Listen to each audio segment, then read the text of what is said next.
Milyonlarca insan bir yandan savaş, şiddet, terör ve kargaşayla baş etmeye çalışırken, diğer yandan açlık, yoksulluk ve sefaletin pençesinde ayakta kalma mücadelesi vermektedir. Özellikle siyasi, iktisadi, ahlaki ve manevi sıkıntıların tüm dünyayı kuşattığı günümüzde insanlık ciddi sınamalarla baş başa kalmaktadır.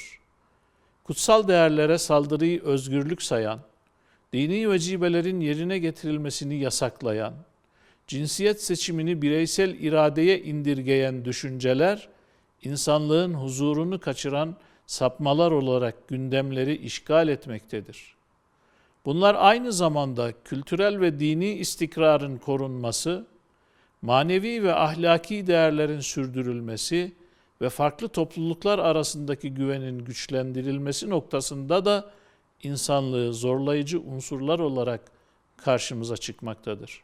İnsanlığın küresel düzeyde çeşitli meydan okumalarla baş başa kaldığı böyle bir dönemde Uluslararası Müslüman Forumu için belirlenen konunun çok önemli ve anlamlı olduğunu düşünüyorum. Zira teknolojik gelişmelerle birlikte insanlık adına olumsuz her düşüncenin küresel boyutta tehdide dönüştüğü bu süreçte dünya bir barış, güven ve huzur arayışı içindedir.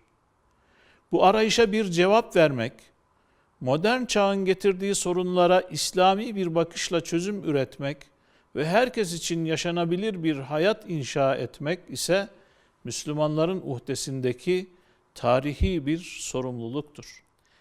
Zengin bir kültürel etkileşim tarihine sahip olan İslam dünyasının medeniyet müktesebatı, modern çağın küresel boyutta yaşanan sorunlarına kalıcı çözümler sunacak bir perspektife ve imkana fazlasıyla sahiptir.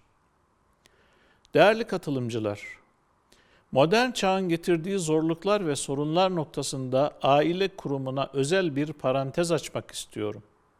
Aile kurumu, insanın fıtratının, onurunun ve neslinin korunması noktasında vazgeçilmezimizdir. Aile bizler için bir hayat ve ahlak mektebidir. Bireysel ve toplumsal huzurun gerçekleşmesi ancak sağlam temellere dayanan sağlıklı ve huzurlu bir aile kurumuyla mümkündür. Ne var ki aile müessesesi de bugün ciddi tehdit ve tehlikelerle karşı karşıyadır. Bu itibarla aileyi tehdit eden her türlü anlayış, düşünce, akım ve uygulamalar karşısında sağlam bir duruş sergilemek, beraberce tedbirler almak inancımızın bize yüklediği hayati bir sorumluluktur. Özellikle din ve kültür bakımından çeşitlilik arz eden toplumlarda inançlara saygı ve hoşgörü ortamının devlet eliyle sağlanması hayati bir gerekliliktir.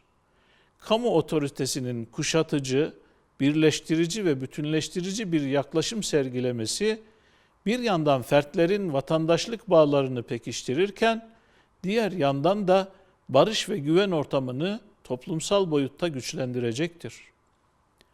Dolayısıyla farklılıkları zenginlik olarak gören bir ahlak ve hukuk inşası, tüm insanlığın yararına atılmış değerli bir adım olacaktır.